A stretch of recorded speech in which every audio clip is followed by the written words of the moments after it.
அரசு பணியை நோக்கி உங்கள் மகிழன் சேனல். இப்படிக்கு அருண். அனைவருக்கும் வணக்கம்.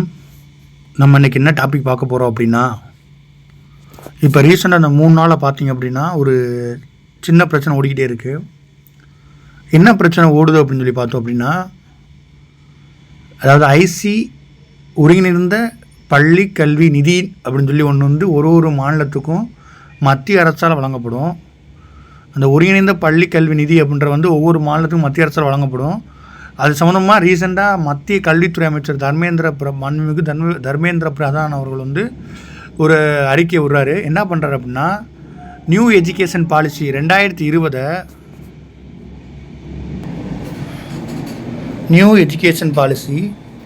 2020 வந்து எந்தெந்த மாநிலம்லாம் ஏற்றுக்கிறாங்களோ அவங்களுக்கு தான் நாங்கள் வந்து கல்வி நிதி உதவி கொடுப்போம் அப்படின்னு சொல்லிட்டாங்க.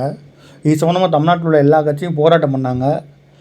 அது ஆப்போசிட்டாக அண்ணாமலை அவரும் நிறையா பேசிக்கிருந்தார். 2 நாளாக பார்த்தீங்கன்னா உங்களுக்கே தெரிஞ்சிருக்கும். நியூஸில் பார்த்தாலே இந்த மும்மொழி கொள்கை, ஹிந்தி படிக்கக்கூடாது, வேறு மொழி படிக்கணும், 3 மொழி இதெல்லாம் படிக்கணும், நிறையா தனியார் ஸ்கூலு, அந்த ஸ்கூலு இந்த ஸ்கூலு. இப்போ கடைசி அண்ணாமலை ஸ்பீச்சில் கூட தெரிஞ்சிருக்கும்.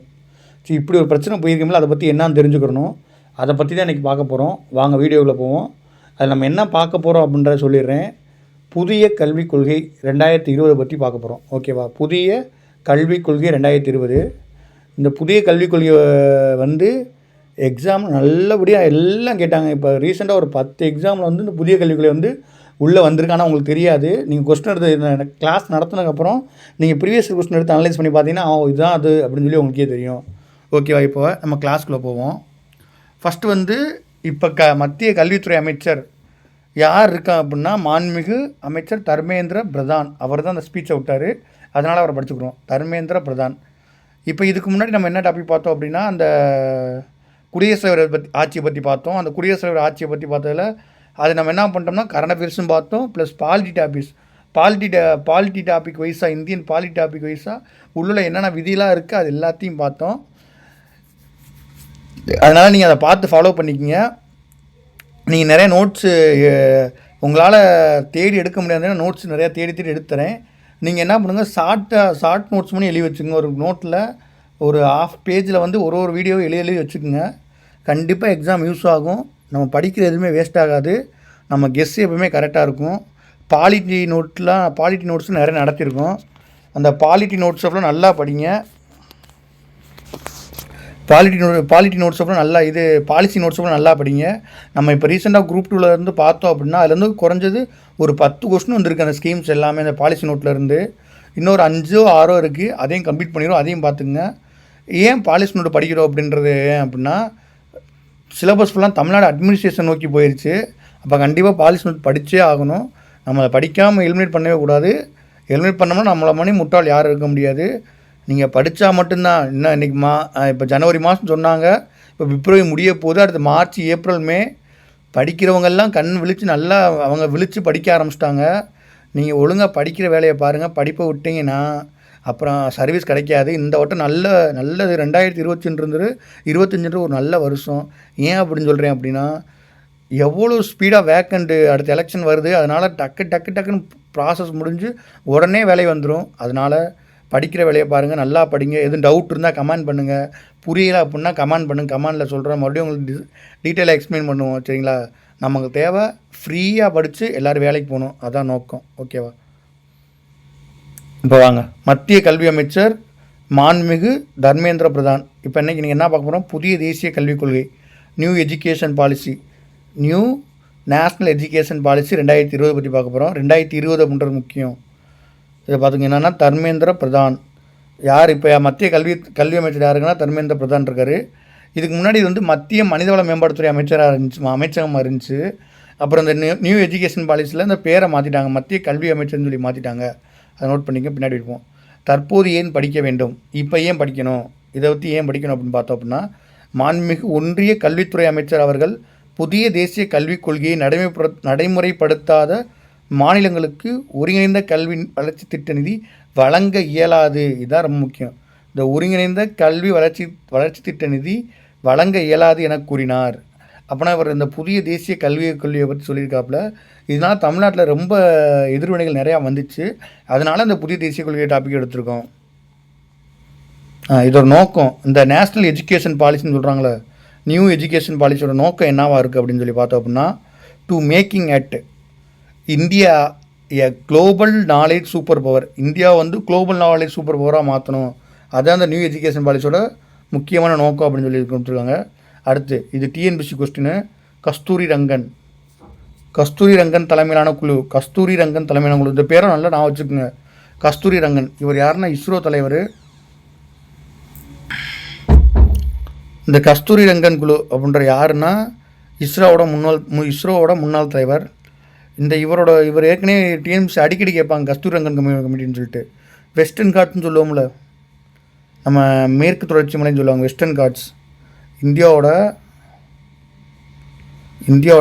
மேற்கு தொடர்ச்சி மலை. இதான்னா அந்த வெஸ்டர்ன் காட்ஸ் மேற்கு தொடர்ச்சி மலையில் ரொம்ப இதுதான் பயோ ஹாட்ஸ்பாட்னு சொல்லுவாங்க. நம்ம இந்தியாவுக்கு அதிகமான இயற்கை எல்லாமே அதிகமாக இருக்கும். இங்கே அதிகமான சுரண்டல்கள் மலையை உடைக்கிறது நடந்ததுனால இந்திய கவர்மெண்ட் வந்து ஒரு தலைமையில் குழு போடுது. யார் தலைமையில் கஸ்தூரி ரங்கன் தலைமையில் குழு போட்டு இந்த மேற்கு தொடர்ச்சி மலையை எப்படிலாம் பாதுகாக்கணும் அப்படின்னு சொல்லிட்டு இந்த கஸ்தூரி ரங்கன் தலைமையில் குழு போட்டு அவர் ரிப்போர்ட் சப்மிட் பண்ணார். அவரே இப்போ மறுபடியும் கொண்டு வந்திருக்காங்க. அவர் கொண்டு வந்து என்ன பண்ணுறாங்க அப்படின்னா புதிய கல்விக் கொள்கைக்கும் அவரை தலைவராக போட்டிருக்காங்க. அப்படின்னா அந்த கொஸ்டின் ஏற்கனவே கேட்டிருக்காங்க. புதிய கல்விக் கொள்கை யார் தலைமையில் குழு அமைக்கப்பட்டது அப்படின்னா கஸ்தூரி ரங்கன். இது மட்டும் படிச்சுருக்குங்க போதும்.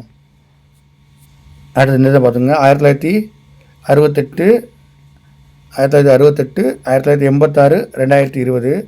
இது டிஎன்பிசி கொஸ்டின் 2022ஓட டிஎன்பிசி கொஸ்டின். குரூப் 4ஓட 2022ஓட கொஸ்டின். நீங்கள் எடுத்து பார்த்தா இருக்கும். இந்த 1968 இருக்கும். இது குரூப் 1 கொஸ்டின். இதுவும் குரூப் 2 கொஸ்டின். இது எல்லாமே கொஸ்டின். இந்த 3 மட்டும் நான் வச்சுக்கோங்க. வருஷத்தை மட்டும் நான் வச்சுக்கோங்க. 68, 86, 86, 2020. ஓகேவா? இந்த 3 நான் வச்சுக்கோங்க. தேசிய கல்விக் கொள்கைகள். இப்போ வந்து 2020 தேசிய கல்விகளை பார்க்குறதுக்கு முன்னாடி தேசிய கல்விக் கொள்கை என்னென்னலாம் இருக்குது அப்படின்ற பார்த்துக்குறோம். முதல் தேசிய கல்விக் கொள்கை என்னென்னா 1968 கொண்டு வந்திருக்காங்க. அப்போ பிரதமர் யாருன்னா மாண்புமிகு முன்னாள் பிரதமர் அவர்கள் இந்திரா காந்தி அவர்கள். அதை முதல் தேசிய கல்விக் கொள்கை அமல்படுத்திய யாருன்னா அவங்க தான். முதல் தேசிய கல்வி எந்த வருஷம் அமல்படுத்தினாங்க அப்படின்னா 1968. இது டிஎன்பிசி குரூப் 4 கொஸ்டின் நான் வச்சுக்கோங்க. ஓகேவா? அடுத்து இரண்டாவது தேசிய கல்விக் கொள்கை 1986 பிரதமர் ராஜீவ்காந்தி. அடுத்து மூன்றாவது தேசிய கல்விக் கொள்கை யாருன்னா 2020 பிரதமர் நரேந்திர மோடி. மூன்றாவது மிகப்பெரிய கல்வி மறுசீரமைப்பு கட்டமைப்பு அப்படின்னு சொல்லி இது அழைக்கிறாங்க. இதுதான் இந்த மூன்றாவது தேசிய கல்விக் கொள்கையை. ஏன் இப்படி அழைக்கிறாங்க அப்படின்ற பின்னாடி வீடியோ பார்க்க உங்களுக்கு தெரியும்.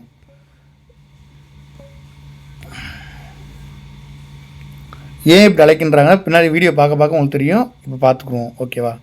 முடிஞ்சா இது வரைக்கும் பார்த்து ஒரு தடவை ரிவிஷன் பண்ணிக்கிறோம். அப்புறம் ஈஸியாகிடும். ஓகே.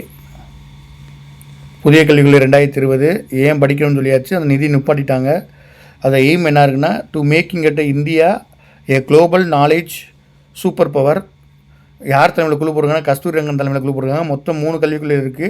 68, 86, 2020.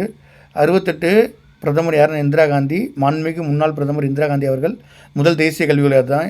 இரண்டாவது தேசிய கல்வி 1986 மாண்புமிகு முன்னாள் பிரதமர் ராஜீவ்காந்தி அவர்கள். மூன்றாவது தேசிய கொள்கை 2020 மாண்புமிகு பிரதமர் நரேந்திர மோடி அவர்கள். இதுதான் சிறப்பு அப்படின்னு சொல்லி. இப்போ இந்த 2020 பற்றி தான் பார்க்க போகிறோம். இந்த 2020 ஃபஸ்ட்டு என்ன பண்ணுறேன்னா முன்னாடி பார்த்தோம்ல மத்திய மனிதவளத்துறை அப்படின்றத வந்து எப்படி மாற்றுறாங்க மத்திய கல்வி அமைச்சர்னு சொல்லி பேர் மாற்றுறாங்க. இது உங்களுக்கு தெரியும். இது நான் முன்னாடி சொல்லியாச்சு பார்த்துங்க. அடுத்து இப்போ வந்து கீ பாயிண்ட் இந்த 2020 என்னென்ன கீ பாயிண்ட்லாம் இருக்குது எதெல்லாம் மாற்றம் பண்ணுறாங்க அப்படின்னு சொல்லி பார்க்க போகிறோம். ஃபஸ்ட்டு ஸ்கூல் எஜுகேஷனு, ரெண்டாவது ஹையர் எஜுகேஷன், மூணாவது அதர்ஸ். இது ரெண்டு எது முக்கியம்னா ஸ்கூல் எஜுகேஷனும் ஹையர் எஜுகேஷனும். ஏன்னா இது ரெண்டு வச்சுமே கண்டிப்பாக கொஸ்டின் கேட்டாங்க. அதுக்காண்டி தான் பற்றி பார்க்க போகிறோம். பள்ளிக்கல்வியில் என்னென்ன பண்ணுறாங்க, உயர்கல்வியில் என்னென்ன பண்ணுறாங்க, இதரவையில் என்னென்ன பண்ணுறாங்க. இதில் நமக்கு ரெண்டு முக்கியம் என்னென்னா பள்ளிக்கல்வி உயர்கல்வியும் ஸ்கூல் எஜுகேஷன்லேயும் ஹையர் எஜுகேஷன்லேயும் என்னென்ன பண்ணுறாங்க அப்படின்றத பார்த்துருவோம். ஓகே. ஃபஸ்ட்டு ஹையர் எஜுகேஷன் பள்ளிக்கல்வி. இப்போ நம்ம என்ன முறையில் இருக்கோம் அப்படின்னு சொல்லி பார்த்தோம்னா நம்ம 10ஆப்பு 12ஆப்பு அப்படின்னு சொல்லி முடிச்சிடுறோம். 10+2 முறையில் இருக்குது. இப்போ நமக்கே தெரியும் நம்ம 10+2+3 தான் சொல்லுவோம். இப்போ இது என்ன பண்ணுறாங்கன்னா இந்த 10+2+ அப்படின்றத வந்து மாற்றுறாங்க.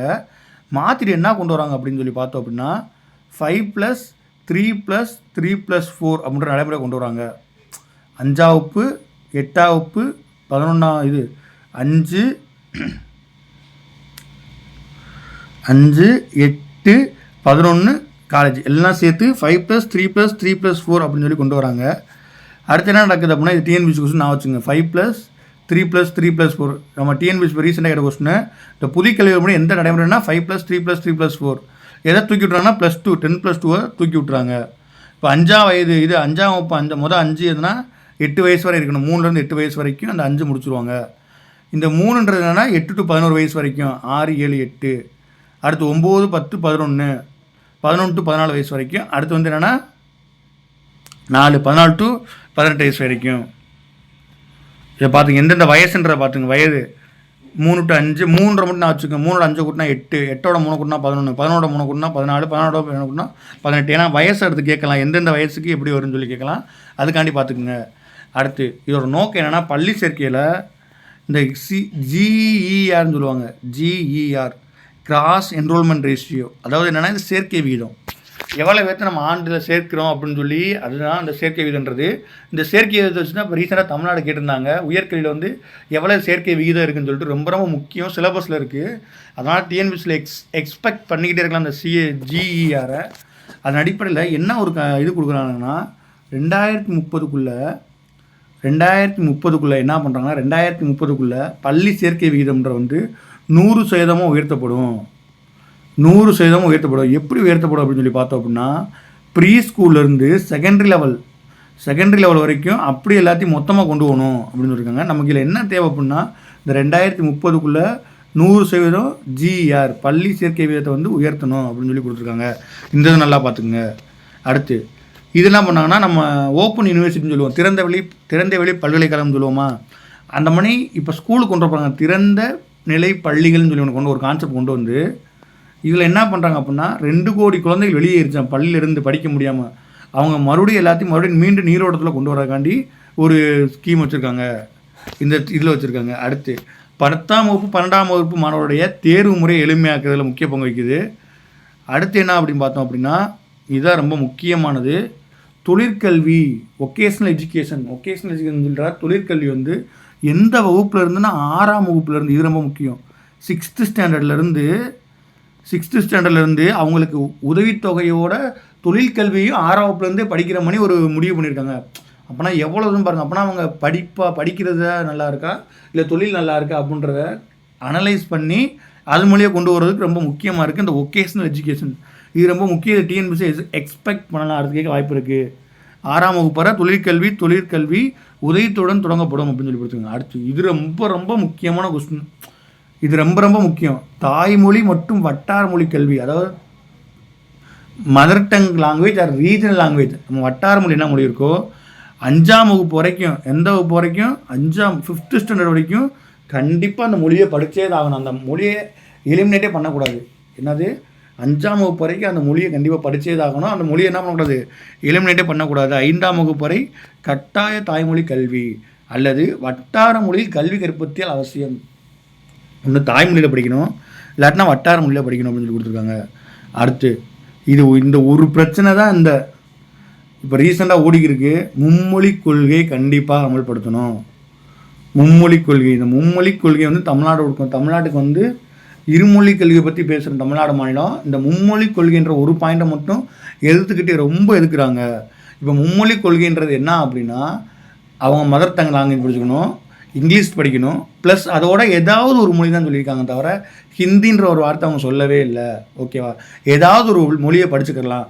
ஆனால் ஏதாவது ஒரு மொழியை படிக்க முடியும். நம்ம எதை படிக்க முடியும், எது அவைலபிளாக இருக்கும், ஹிந்தியை தான் படிக்க முடியும். அப்போ அவங்க என்ன சொல்கிறாங்க, மறைமுகமாக ஹிந்தியை உள்ளே திணிக்கிறாங்க அப்படின்னு சொல்கிறாங்க. நமக்கு இதை பொறுத்தளவுக்கு 3 மொழியில் கற்பிக்க வேண்டும் அப்படின்னு சொல்லி கொடுத்துருக்காங்க. இது முக்கியம்.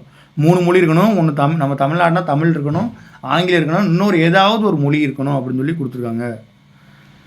அடுத்து இந்த பாயிண்ட் ரொம்ப ரொம்ப முக்கியம். குறிப்பிட்ட மொழியை படிக்க வேண்டும் என்ற எந்த கட்டாயமும் இல்லை. ஆனால் 3 மொழி இருக்கணும், இந்த மொழி தான் படிக்கணும், இந்த மொழி தான் படிக்கக்கூடாது அப்படின்ற எந்த கட்டாயமும் இல்லை அப்படின்னு சொல்லி அந்த பாயிண்ட்லேயே கொடுத்துருக்காங்க. எந்த ஒரு லாங்குவேஜையும் படிக்கக்கூடாது, எந்த லாங்குவேஜும் இம்போஸ் பண்ணக்கூடாதுன்னு சொல்லி கொடுத்துருக்காங்க. இதெல்லாம் பள்ளி கல்வித்துறை. ஓகே, அதை மட்டும் படிச்சுருமா. இது ரொம்ப முக்கியம். ஹையர் எஜுகேஷன் ரொம்ப முக்கியம். 5+3+3+4 நடைமுறை அறிமுகம், 10+2 நடைமுறை மாற்றத்துக்கு பொழுது 5+3+3+4 வருது. 5 3 to 8 3 வயசு வரை, 8 11 வயசு வரை, 3 வந்து 11 to 14 வயசு வரைக்கும், 4 வந்து 14 to 18 வயசு வரைக்கும், இந்த 5 வந்து மிடில் ஸ்கூல் இது அங்கன்வாடி பால்வாடின்னு சொல்லுவாங்க அந்த இது. இந்த 4ன்றது வந்து செகண்டரி லெவல், அங்கே போயிடுறது 10th 9th 10th 11th 12th அந்த மாதிரி. ஓகேங்களா?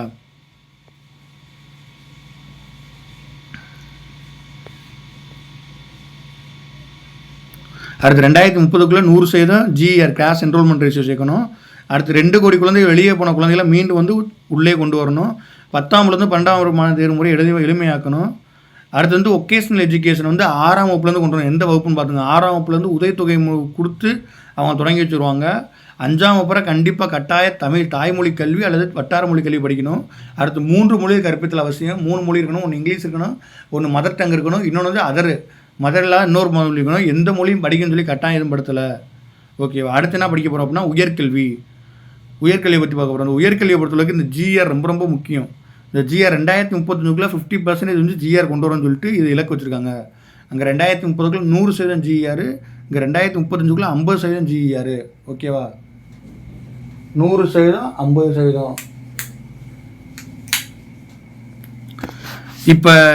இப்போ சென்ற இது நம்ம நேஷ்னல் எஜுகேஷன் பாலிசியில் வந்து 2030 50% வரணும்னு சொல்லி போட்டிருக்காங்க. ஆனால் நம்ம தமிழ்நாடு கவர்மெண்ட் வந்து இப்போ ஆல்ரெடி ரீச் பண்ணிடுச்சு. ஓகேவா? இப்போ என்னென்னா இது 49%. அது தப்பாக இருக்குது பார்த்துங்க. 49%. ஓகேவா? 49%. 49% இருக்குது. இந்தியாவுக்கு எவ்வளோ இருக்குன்னா 26.3 இருக்குது. அப்படின்னா உயர்கல்வி சேர்க்கை விதத்தில் வந்து தமிழ்நாடு வந்து 49%, 51 இருந்துச்சு. இப்போ 2 குறைஞ்சிருச்சு, 49 ஆயிடுச்சு. இந்தியா வந்து 26.3% உயர்கல்வி சேர்க்கை 26.3 இருக்குது. இது வந்து 50 ஆக்கணும். எந்த வருஷம்னா 2035 அப்படின்னு சொல்லி இலக்கு வச்சுருக்காங்க உயர்கல்வியில். அடுத்து என்ன பண்ணுறாங்கன்னா உயர்கல்விக்கான இடத்தை அதிகரிக்கிற மூலம் 3 கோடி சீட்டோட எண்ணிக்கை அதிகரிக்கிறாங்க. 3 கோடி மாணவர்கள் எண்ணிக்கை அதிகரிக்க வந்து வழிவகை பண்ணியிருக்காங்க. அந்த சீட்டு லெவலை அதிகரிக்க போகிறாங்க. அடுத்து வந்து எம்ஃபில் அப்படின்ற ஒரு கோர்ஸை வந்து டிஸ்கன்டினியூ பண்ண போகிறாங்க. எம்ஃபில்ன்ற கோர்ஸ் என்னது டிஸ்கன்டினியூ ஆக போகுது. அடுத்து ஹையர் கமிஷன் ஃபார் எஜுகேஷன் அப்படின்னு சொல்லிட்டு ஹையர் எஜுகேஷன் கமிஷன் சொல்லிட்டு சென்ட்ரல் லெவலில் ஒன்று கொண்டு வர போகிறாங்க. ஓகேங்களா? சிங்கிள் அம்பர்லா போர்டு, ஒரே லெவலில் ஒரே போர்டில் ஒரே குடையின் கீழே வந்து ஹையர் எஜுகேஷன் போர்டுன்னு ஹையர் எஜுகேஷன் கமிஷனில் ஒரு கமிஷன் கொண்டு வர போகிறாங்க. இதில் 2 படிப்பு மட்டும் வராது. என்னென்ன படிப்பு வராதுன்னு நான் வச்சுங்க. எக்ஸப்ட் வந்து மெடிக்கலும் லீகல் ஸ்டடீஸ் 2 தவிர மிச்சம் எல்லாமே வரும். எம்ஃபில் கோர்ஸ் இல்லை, ஹையர் எஜுகேஷன் இல்லை. இப்போ இந்த ஜிடிபி பொறுத்தளவுக்கு பார்த்தோம் அப்படின்னா நம்ம இந்தியா வந்து எத்தனை % ஒதுக்குது அப்படின்னா 4.6% வந்து கல்விக்காண்டி ஒதுக்குது. இது வந்து இந்த நேஷ்னல் எஜுகேஷன் பாலிசி வந்துருச்சுன்னா அது 6% ஆஃப் ஜிடிபி வந்து ஒதுக்குறதுக்கு ரொம்ப யூஸ்ஃபுல்லாக இருக்கும். 6% வந்து கல்விக்கு வந்து ஒதுக்குவாங்க அப்படின்னு சொல்லி தமிழ்நாடு கவர்மெண்ட் சொல்லுது. ஓகே, நம்ம ஜிடிபியில் 4.6% வந்து இப்போ கல்விக்காண்டி ஒதுக்குறாங்க. அடுத்து சென்ட்ரல் கவர்மெண்ட் என்ன சொல்கிறாங்க அப்படின்னா இந்த நேஷ்னல் எஜுகேஷன் பாலிசி வந்ததுக்கப்புறம் ஜிடிபி வந்து 6% அளவுக்கு நாங்கள் ஒதுக்குவோம் நிதி ஒதுக்குவோம் அப்படின்னு சொல்லியிருக்காங்க.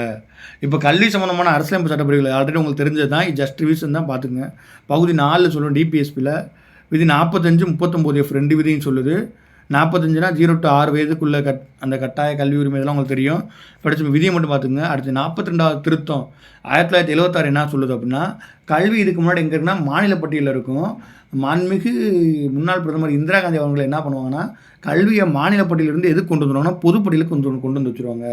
ஓகேவா? இதுக்கு டிஎன்பிஎஸ்சி அடிக்கடி கேட்குறது எந்த சட்டத்தின் அடிப்படையில் வந்து மாநில பட்டியலேருந்து பொதுப்பட்டியலுக்கு வந்து கல்வி மாற்றம் செய்யப்பட்டது அப்படின்னா 42வது சட்ட திருத்தம். இது நல்லா பார்த்துக்குங்க.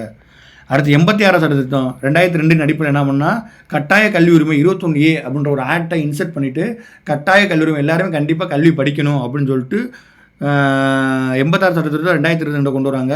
அது பெற்றோரோட கடமைன்னு சொல்லிட்டு அந்த 51A கீழே அதை பார்த்துருப்போம். அதில் கொண்டு வந்து சேர்த்துருவாங்க.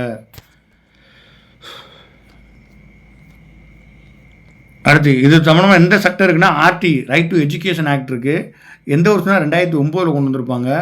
இது எப்போ நடைமுறைனா April 1 2010. 2017 விஓ கொஸ்டின் எப்போ நடைமுறை கொடுத்தாங்கன்னா April 1 2017 கொண்டு வந்திருப்பாங்க. இதில் 6 to 14 வயசு குழந்தைலேருந்து பிரைமரி எஜுகேஷன் கண்டிப்பாக கட்டாயமாக ஃப்ரீயாக கொடுத்தாகணும் அப்படின்னு சொல்கிறது தான் இந்த இது ரைட் டு எஜுகேஷன் ஆக்ட். இதில் 25% இருக்குன்னா ஒரு தனியார் பள்ளி இருக்குது அப்படின்னா அதில் 100 சீட்னா அதில் 25 சீட் வந்து என்னென்னா கண்டிப்பாக தனியார் பள்ளிகளுக்கு ஒதுக்கும், ஏழை மாணவர்களுக்கு ஒதுக்கணும். அவங்க ஆன்லைன் போர்ட்டல் அப்ளை பண்ணி அந்த 25 இதுக்கு வந்து 1ஆப்லேருந்து 8ஆப் வரைக்கும் அவங்க ஃப்ரீ. அவங்களோட டியூஷன் ஃபீஸ் தவிர மிச்ச புக் ஃபீஸு, டியூஷன் ஃபீ வந்து கவர்மெண்ட்டே கட்டிக்கிறோம். மிச்ச புக் ஃபீ அதெல்லாம் அவங்களாம் கட்டணும்.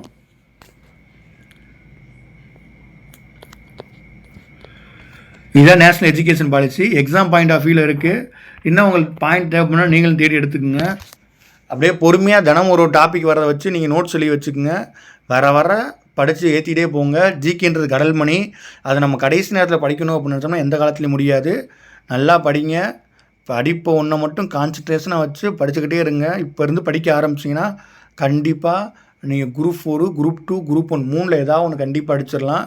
இது எல்லாமே நம்ம யூபிஎஸ்சி லெவலில், அந்த டிஎன்பிஎஸ்சி குரூப் 1 லெவலில் தான் நோட்ஸ்லாம் ப்ரிப்பேர் பண்ணி போடுறோம். அதனால் வேணான்ற மட்டும் விட்டுறாதீங்க. எப்பயுமே படிக்கிறது வேஸ்ட்டாக போகாது. நன்றி. இப்படிக்கு உங்கள் அருண், மகிழன் சேனல்லேருந்து.